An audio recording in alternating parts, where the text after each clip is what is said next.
ଅନେକ ଅନେକ ଶୁଭେଚ୍ଛା ଓ ଅଭିନନ୍ଦନ ବନ୍ଧୁଗଣ। ଚାଲନ୍ତୁ ଏଥର ଏକ ଗୀତି କବିତା ଶୁଣିବା। କବିତାର ଶୀର୍ଷକ ସରୀସୃପର ସ୍ତୁତି, ରଚନା ଓ ଆବୃତ୍ତି ଦୀନବନ୍ଧୁ ସାହୁ। ଏ କବିତାରେ ସରୀସୃପର ମହାବାହୁ ଜଗନ୍ନାଥଙ୍କ ପ୍ରତି ପ୍ରତିନିବେଦନ କେତେ ମାର୍ମିକ ତାହା ପ୍ରତିଫଳିତ। ତେବେ ଆସନ୍ତୁ ଶୁଣିବା ସରୀସୃପର ସ୍ତୁତି। ମେରୁଦଣ୍ଡହୀନ ସରୀସୃପମୁଖୀ, ମେରୁଦଣ୍ଡହୀନ ସରୀସୃପମୁଖୀ, ମାଟିରେ ଘୁଷୁରି ଦିନ ଯାଏ ବିତି।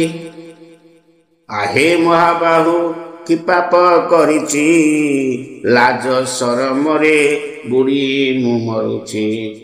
ଆହେ ମହାବାହୁ କି ପାପ କରିଛି, ଲାଜ ସରମରେ ବୁଡ଼ି ମୁଁ ମରୁଛି। କେହି ନ ରହନ୍ତି ପାଖେ, ଥର ଥର ହାତ ଶୂନ୍ୟରେ ଆଙ୍କୁଛି। ତୁମ ଛବି କେତେ କେତେ, ଥର ଥର ହାତ ଶୂନ୍ୟରେ ଆଙ୍କୁଛି। ତୁମ ଛବି କେତେ କେତେ। ନିଜ ସହ ନିଜେ କରି ମୁଁ ଛଳନା, ପରିହାସ ପାତ୍ର ନିଜେ ହେଲି ସିନା। ନିଜ ସହ ନିଜେ କରି ମୁଁ ଛଳନା, ପରିହାସ ପାତ୍ର ନିଜେ ହେଲି ସିନା। କୌତୁକ ଛଳେ ଜୀବନ କାଟିଲି, ବିବେକ ପାଇଁ ମୁଁ ଆଖି ବୁଜିଦେଲି। ଏଚୁକି ଉପାୟ ସତେ ଉଜୁଡ଼ା ସଂସାର ମରୁ ବାଲି ଟପେ। ଆଖି ଖୋଜେ ଲୁହ ଟୋପେ, ଉଜୁଡ଼ା ସଂସାର ମରୁ ବାଲି ଟପେ। ଆଖି ଖୋଜେ ଲୁହ ଟୋପେ। ଦିନର ଆଲୁଅ ନରକ ଅନ୍ଧାର, ଦିନର ଆଲୁଅ ନରକ ଅନ୍ଧାର। ପେଚା ଚାହାଣୀରେ ରାତି ମୋ ଉଜ୍ଜ୍ୱଳ, ପେଚା ଚାହାଣୀରେ ରାତି ମୋ ଉଜ୍ଜ୍ୱଳ। ତିଳ ତିଳ କରି ଜୀବନ ଭୋଗଇ, ପାପ ନେତ୍ର ମୋର ସ୍ନେହ ନ ଛାଡ଼ଇ। ତିଳ ତିଳ କରି ଜୀବନ ଭୋଗଇ, ପାପ ନେତ୍ର ମୋର ସ୍ନେହ ନ ଛାଡ଼ଇ। ଛାତି ଫଟା ମୋର ଦୁଃଖେ, କିଏ ସେ ଶୁଣିବ କାହାକେ କହିବି। ହସନ୍ତି ଲୋକେ ବା ଥୋକେ,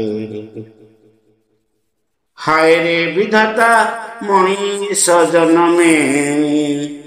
ଏକି କର୍ମ ଫଳ ଦିନ କିଞ୍ଚନେ, ହାୟରେ ବିଧାତା ମଣିଷ ଜନମେ।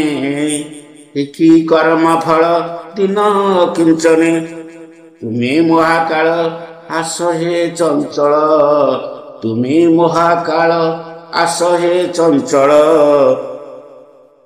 ମୋର ପାପ ନେତ୍ର ବଳେ ବିଦ୍ଧ କର, ମୋର ପାପ ନେତ୍ର ବଳେ ବିଦ୍ଧ କର। ଚିନ୍ତାମଣି ହୃଦେ ଚିନ୍ତେ, ବିଲ୍ୱ ମଙ୍ଗଳର ନିଥର ହ୍ରଦରେ। ଭାବର ଜୁଆର ଉଠେ, ବିଲ୍ୱ ମଙ୍ଗଳର ନିଥର ହ୍ରଦରେ। ଭାବର ଜୁଆର ଉଠେ। କେହି ନ ରହନ୍ତି ପାଖେ, ଥର ଥର ହାତ ଶୂନ୍ୟରେ ଆଙ୍କୁଛି। ତୁମ ଛବି କେତେ କେତେ। ମେରୁଦଣ୍ଡହୀନ ସରୀସୃପମୁଖୀ, ମାଟିରେ ଘୁଷୁରି ଦିନ ଯାଏ ବିତି। ମେରୁଦଣ୍ଡହୀନ ସରୀସୃପମୁଖୀ, ମାଟିରେ ଘୁଷୁରି ଦିନ ଯାଏ ବିତି। ଆହେ ମହାବାହୁ କି ପାପ କରିଛି, ଲାଜ ସରମରେ ବୁଡ଼ି ମୁଁ ମରୁଛି, କେହି ନ ରହନ୍ତି ପାଖେ, ଥର ଥର ହାତ ଶୂନ୍ୟରେ ଆଙ୍କୁଛି, ତୁମ ଛବି କେତେ କେତେ, ତୁମ ଛବି କେତେ କେତେ। କବିତାଟି କେମିତି ଲାଗିଲା ନିଶ୍ଚୟ କହିବେ। ଧନ୍ୟବାଦ।